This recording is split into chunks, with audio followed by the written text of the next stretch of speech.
E nós recebemos, assim, com muito prazer, com muita honra, a Cris Brasil, do PTB, 3 vezes vereadora à Câmara Municipal do Rio de Janeiro, uma vez deputada federal, quase ministra do Trabalho do Temer. Bateu na trave, não foi, Cris, aquela indicação? Boa tarde. Boa tarde, bateu na trave sim, apesar de eu ter sido nomeada, eu não pude tomar posse devido a uma chicana jurídica, um jogo de liminares que me impediu do meu direito natural e legítimo de tomar posse como ministra. Você acompanhou essa chicana? Ela foi acusada de ter uma questão trabalhista com um ex-motorista, né? E aí muitas associações se voltaram contra a indicação da Cris Brasil, Renata. Na verdade, me desculpa, Cris, primeiro, muito prazer de conhecê-la, estou contente de estar aqui com você. O que a gente vê no nosso país, muitas vezes, é isso. Você procura a quesila jurídica para você justificar a atitude, né, o ato de natureza política, né, as preferências das pessoas ou não, quando elas querem, elas procuram encontrar uma quesila jurídica para impedir que determinada ação seja tomada, muitas vezes por vontade política, por pressão política, porque a gente passou ali pelo governo do Temer num momento em que tudo que queria ser feito rapidamente era derrubado ou tentava se derrubar com pura pressão política. Sim, o sistema não perdoou o fato de nós, inclusive eu, fui uma das líderes do movimento de impeachment, fui a primeira mulher, inclusive, presidente nacional do PTB, que na época eu era presidente nacional do PTB, que estive à frente do movimento para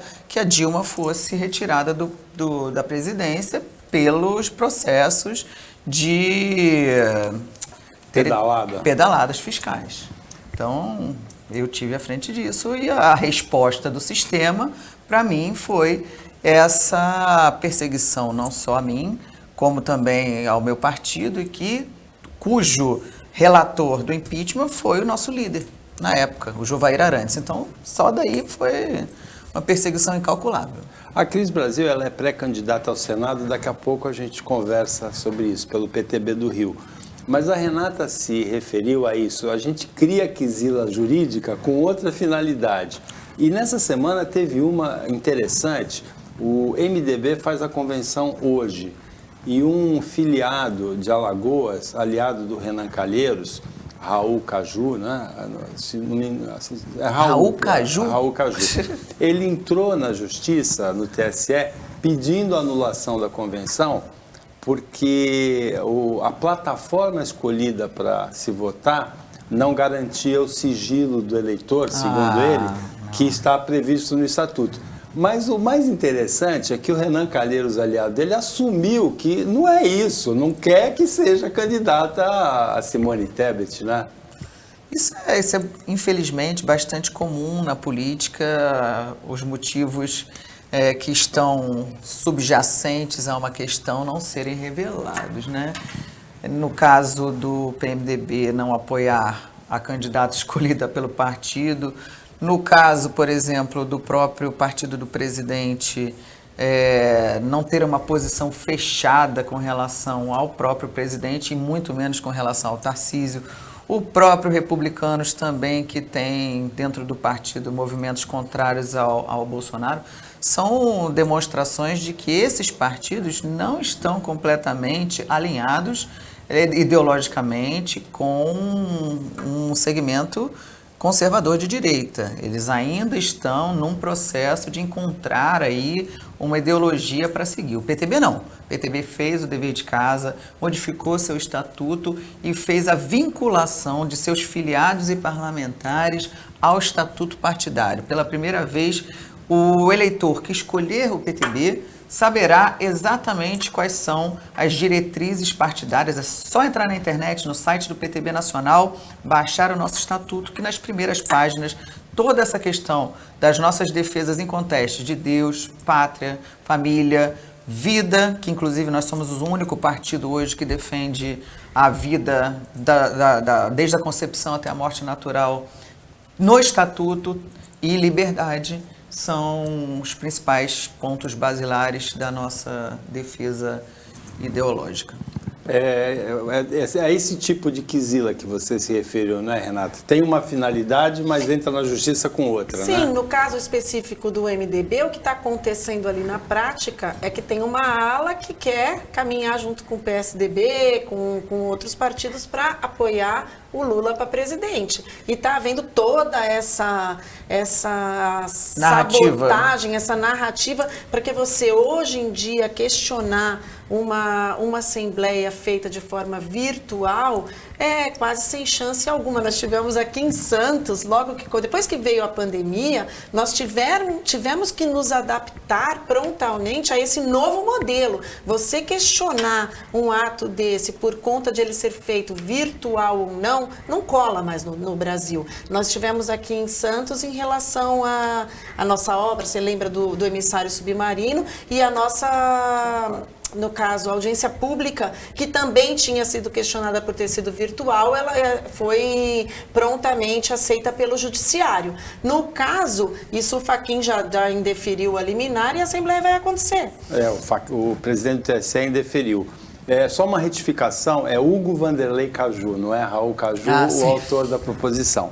Agora, Cristiane, fala sobre a sua candidatura. É pré-candidatura ou já é candidatura ao Senado? Não, só no sábado. Aliás, eu convido a todos que estão nos assistindo. Sábado, no Expo Center Norte, a partir das 10 horas da manhã, no Pavilhão Azul, terá a convenção do PTB, juntamente com a convenção do Republicanos.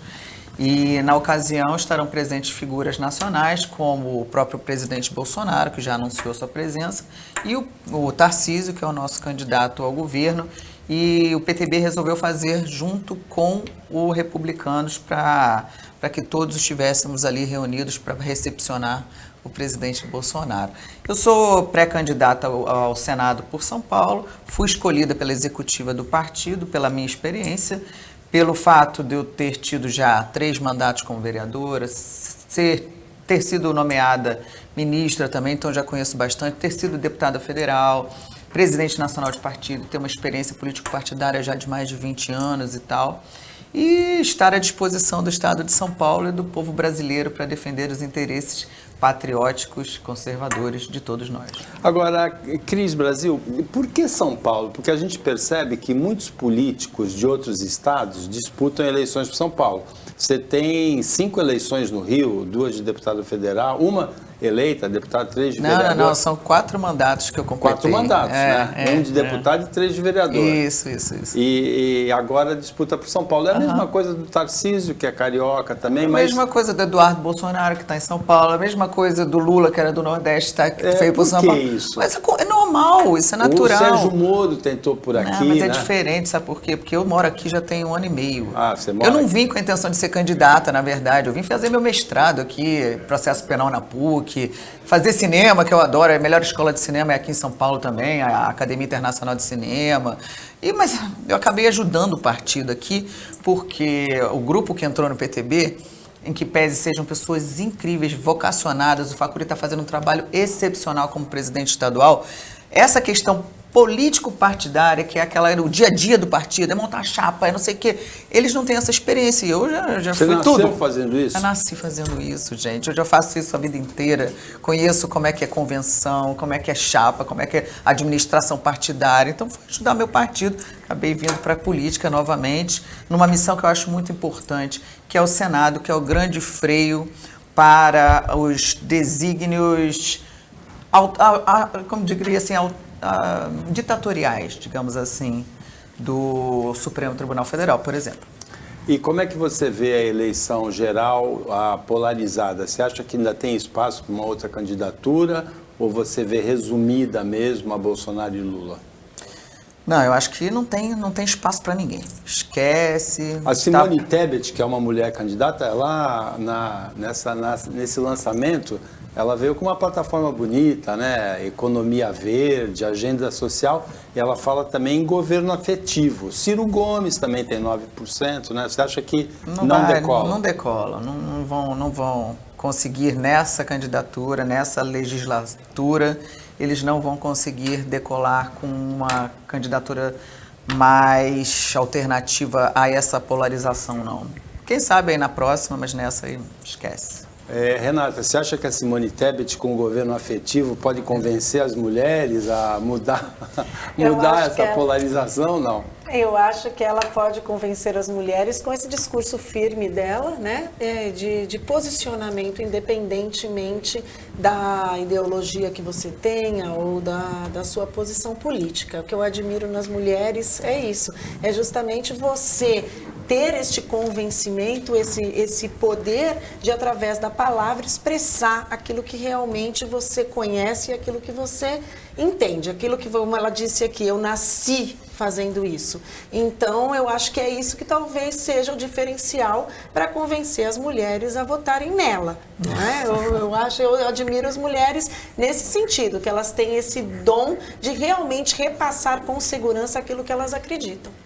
Aqui em São Paulo tem uma outra candidata ao Senado que já esteve aqui no programa também, que é a Janaína Pascoal, sim, né? Então, o eleitorado paulista tem opção. E na outra eleição, para Senado, elegeu mulher, né? A Mara Gabrilli foi eleita senadora. Minha colega foi deputada e foi minha colega senadora, muito bacana, ela gosta muito dela. Agora, Cris, uma pesquisa do Instituto Locomotiva ontem mostrou que 83% dos brasileiros, publicada ontem, tem medo de violência política nessa eleição, acham que episódios como aquele de Foz do Iguaçu, de violência vão se repetir na campanha. Entre as mulheres, essa porcentagem é ainda maior. 89% das mulheres entendem que vai haver episódios de violência política e, pior, 45% do total dizem já ter presenciado algum tipo de violência política nesse último ano.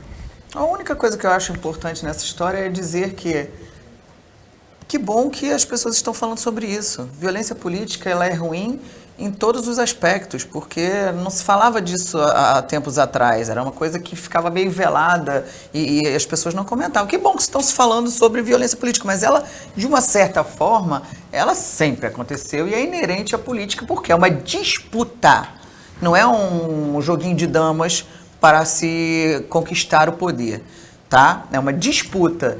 E a diferença, com todo respeito a posicionamentos contrários, entre você militar na direita, na esquerda e ser ativista na direita é que o ativista de direita ele está acostumado a jogar dentro das regras do jogo. E para os militantes de esquerda, o que vale é o poder pelo poder. Então, eles não têm essas regras de jogo, eles fazem fake news, eles desmerecem a reputação das pessoas, eles produzem dossiês, eles usam de todo, até assassinatos, eles fazem uma série eles tomam uma série de atitudes, e isso está ali nos manuais dos terroristas, do terrorismo aí da América Latina, das principais lideranças da América Latina, para chegar e se manter no poder. E o pessoal de direita, que primeiro de tudo, não estava acostumado a ter que se posicionar para se defender desse tipo de ataque, começou a tomar susto. Primeiro começou a tomar susto. Primeiro, hoje em dia a gente ouve falar, por exemplo, de cristofobia, as pessoas que são contra os cristãos, declarados cristãos, porque você não pode mais dizer que é cristão que, não, você tem discurso de ódio. Eu falei, não tem discurso de ódio, eu só quero manifestar que eu sou cristã e poder manifestar o meu posicionamento, ou, por exemplo, sou contra o aborto. Não, você é contra os direitos das mulheres. E assim, quem começou com essa história, na verdade, foi o Lula, na hora que ficava jogando pra galera, falando, não, porque nós somos contra as elites do país, e no Brasil tem racismo, e aqui no Brasil as mulheres e contra os homens, mas ele esquece que ele mesmo chamou as próprias militantes do partido dele de grelo duro. Mas isso aí é uma questão assim, de memória seletiva, coisa do pessoal da esquerda também, né? Eu discordo um pouco da Cris. Eu acho que dos dois lados tem violência, dos dois lados tem fake news, dos dois lados tem discurso do ódio. Agora, a preocupação com a violência é grande, não é, Renata? Sim, a preocupação é muito grande porque a gente está agora com esse discurso de ódio nas redes sociais com muita força, que isso foi crescendo muito e as pessoas rapidamente elas se comunicam, né? Elas conseguem através das redes sociais se arregimentar grupos e decidir coisas de uma forma muito rápida e muito acessível. Então nós temos 2 grupos no país, eu também não acredito não tenho esse conhecimento político para falar com a mesma experiência e competência técnica, mas eu também não acredito, sempre falei aqui para você que nunca acreditei numa terceira via. Inclusive acho que os partidos do nosso país fizeram até meio que de propósito para não ter uma terceira via forte, para realmente fazer essa divisão, que a gente ficasse ali entre a esquerda e a direita, representados pelo presidente Bolsonaro de um lado e o Lula de outro. Eu apenas discordo um pouquinho do que a Cris falou em relação à direita, porque eu acho, assim, a visão que eu tenho depois que o presidente Bolsonaro foi eleito, que as pessoas de direita, elas ficaram um pouco mais exacerbadas dentro desse contexto. A gente sempre viu isso que você falou da esquerda, realmente sempre assistiu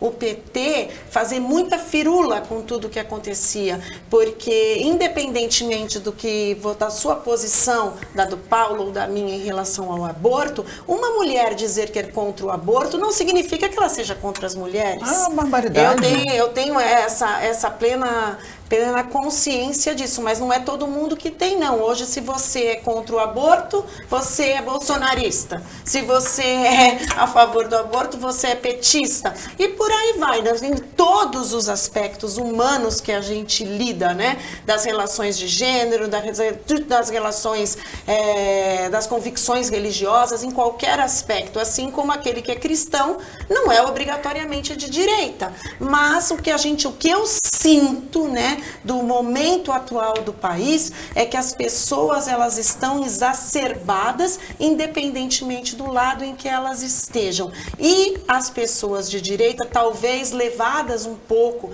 por esse estilo, né, eu diria, do nosso presidente, que é uma pessoa, independentemente da competência ou do que ele faça ou de posição que a gente tenha, ele é uma pessoa exacerbada por si. E ele fala, muitas vezes eu brinco aqui com o Paulo, né? Ele fala o que o nosso tiozão falava no churrasco de domingo. Tiozão do chinelo. Não é? Algumas coisas que a gente está acostumado a escutar na nossa vida e que talvez não seja a melhor forma de um presidente se expressar. E isso, acirrando os ânimos, faz com que as pessoas de direita hoje estejam com os ânimos tão exacerbados assim como os de esquerda, na minha opinião. Num ponto eu concordo com a Cris Brasil. A violência e o discurso de ódio não começaram agora. Eu lembro bastante do nós e eles, do PT. Exatamente. A gente lembra das ações do MST. Então, eu vejo a violência dos dois lados. Nisso eu discordo dela, mas que não nasceu agora, não nasceu mesmo. A gente falou bastante, Cris, de violência na política no bloco anterior. Você já vivenciou episódios de violência política, seja física, seja, assim, moral, né? Já passei por tudo que você imaginar e mais alguma coisa. Teve uma situação em que eu estava aqui em São Paulo, durante o pior momento da perseguição a mim pós nomeação como ministra. Eu virei nacionalmente uma algoz do trabalhador, da humanidade, que era uma barbaridade de ser dita a meu respeito, até porque, no caso específico daquele motorista que entrou contra mim, ele era nomeado no meu gabinete, ele não tinha nenhum direito trabalhista. O juiz me deu revelia porque eu estava votando impeachment no dia da minha audiência com ele. E eu tive que, inclusive, pagar para poder recorrer, porque na Justiça do Trabalho, uma vez que você pede, o cara te dá revelia, você se torna automaticamente condenado, né? Só que isso, a minha moral que foi questionada, eles usaram o princípio da moral administrativa para confundir com moral individual, como se eu não tivesse moral para ser ministro. Aquilo ali foi uma barbaridade, mas enfim, aquele momento persecutório ali para mim, de tensão, etc. Eu estava num restaurante almoçando, acabei de almoçar, saí do restaurante, veio uma mulher, me reconheceu. Eu acho que ela só faltou ela me bater. Eu fiquei, assim, chocada com a reação dela. A partir daquele momento, eu pedi, inclusive, na Câmara dos Deputados, para ter uma coisa que eu nunca tive na minha vida, que foi segurança. Porque eu fiquei com medo da reação das pessoas. Então, assim, muitas vezes a violência, a desconstrução da sua reputação, que é feita por alguns veículos que são muito fortes, como aconteceu comigo naquele momento, por uma emissora, que eu não vou ficar aqui falando o nome, quase me fez, enfim, ter a minha integridade física atacada por uma pessoa que ficou com ódio de mim sem motivo. Sem motivo. Por que eu fiz de errado? Fiz nada de errado naquele momento. Deixei de assumir o ministério porque foi um jogo de liminares que, no final das contas, a liminar que possibilitava a minha posse foi cassada à meia-noite pela ministra Carmen Lúcia. Eu dormi ministra, acordei deputada. Assim, por uma mulher que não respeitou as mulheres, doutora Renata, que simplesmente fez com que eu fosse humilhada, execrada mais um pouquinho publicamente, entendeu? Então, assim, eu tenho episódios assim, muito tristes, assédio moral, assédio sexual na Câmara. Inclusive, eu briguei seriamente com um colega parlamentar por causa disso. Falei, vou te levar para o Conselho de Ética. Levou? Não levei porque ele se retratou na hora, mas eu falei, a próxima, tu não... Aqui em São Paulo nós tivemos um caso eu vi, de assédio sexual. Eu vi, foi um horror aquilo ali. Um horror. Barbaridade. Agora, o motorista era cargo público? Era nomeado no meu gabinete. Eu tinha 3 motoristas, Oficialmente? Paulo. Oficialmente. Eu tinha 3 motoristas. Para que eu... Só que eu era secretária municipal. Aí virei deputada federal. Para que eu tinha 3 motoristas se eu ia ter 4 dias no Rio e 3 em Brasília? Eu mandei 2 embora, não dispensei, eu te odeio, vou ficar mal. Não, eu dispensei o cara no Rio e fiquei com um só e fiquei com um em Brasília. E aí esse cara que não tinha nenhum direito a CLT resolveu dar uma de malandro e entrar com ação contra mim. E aí a audiência foi marcada para o dia da votação do impeachment. Como eu falei, eu fui líder do processo de impeachment, tá? E aí eu tive que mandar uma preposta. A preposta foi me representando e o juiz fez 2 perguntas capciosas a ela, que sabia as informações, mas não sabia talvez detalhe do detalhe de quanto ele ganhava. Sei lá qual foi a pergunta que o juiz fez, agora eu não me lembro.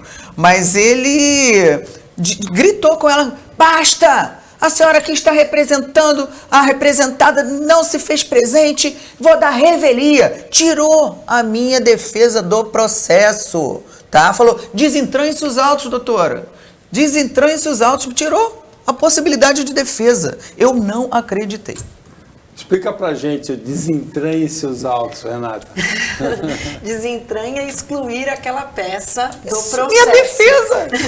Excluiu? Excluiu! Eu não atuo na Justiça do Trabalho. A Justiça do Trabalho é uma justiça muito específica, né? Ela tem uma legislação, os recursos completamente diversos dos que a gente usa normalmente. Eu não atuo em matéria penal, mas eu conheço um pouco. A Justiça do Trabalho é um mundo à parte. Advogado trabalhista é advogado trabalhista.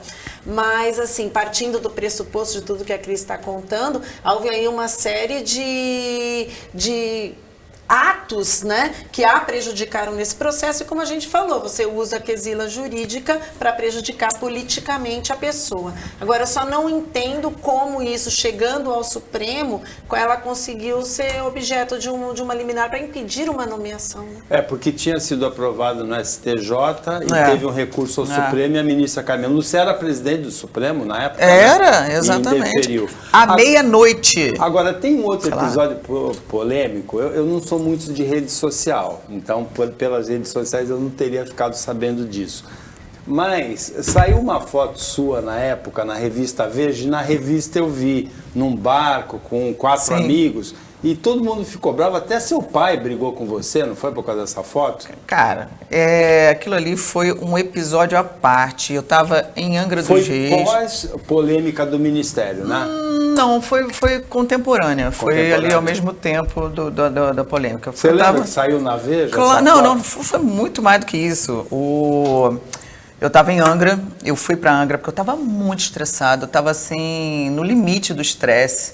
E aí minhas amigas me chamaram, eu levei minha filha, eu estava lá só para passar o final de semana sem ouvir mais denúncia, mais problema, mais perseguição à minha pessoa, porque eu nunca passei por uma desconstrução de imagem daquele jeito, ainda mais no momento que eu estava, que era no ápice da minha carreira. Enfrentar isso é terrível. Não, por mais que a gente se ache preparada, na verdade não é.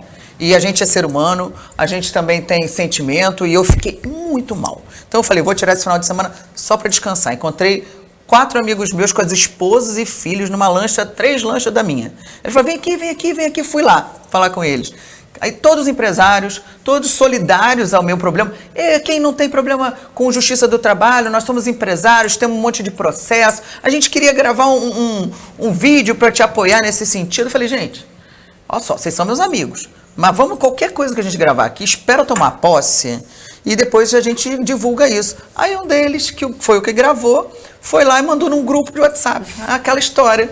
Mandou no grupo de WhatsApp. Eu pedi, não bota, não faz. Não era para ser um libelo contra a justiça do trabalho. E também não foi. A única coisa que eu falei foi, o que se pode esperar das pessoas? Como é que eu tenho controle do que se pode esperar das pessoas que entram contra você na justiça do trabalho?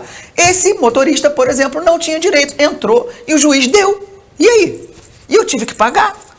E aí? Eu tenho culpa disso, por um acaso? Eu mando na justiça do trabalho? Eu mando no cara que não tinha direito, mas que ganhou o direito contra mim? A gente não sempre mando. ouve, desde a época da faculdade, como eu disse, eu nunca atuei na justiça do trabalho, mas a gente sempre ouve que a justiça do trabalho, ela é cruel, muitas vezes, com o empregador.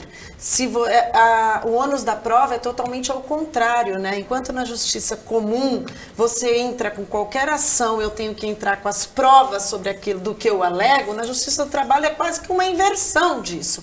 Na verdade, o trabalhador, ele alega e você é que tem que provar que ele está mentindo, que ele não tem aquele direito. Então, muitas vezes, uma revelia tem consequências graves, porque se toma como verdadeiro todos os fatos narrados na inicial. E como você disse, a questão da quesila que se usa para destruir uma pessoa, foi exatamente o que foi usado contra mim. Como deputada, durante o governo Temer, você votou a favor da reforma trabalhista, sim, que mudou um pouco essa questão, não é? Sim, é verdade. Assim como votou a favor do teto de gastos também. Sim, também. Agora, a Cris Brasil, ela tem uma atuação que pouca gente conhece em defesa do idoso, não é? É verdade. Tem várias leis do Rio de Janeiro que são de sua autoria, não é?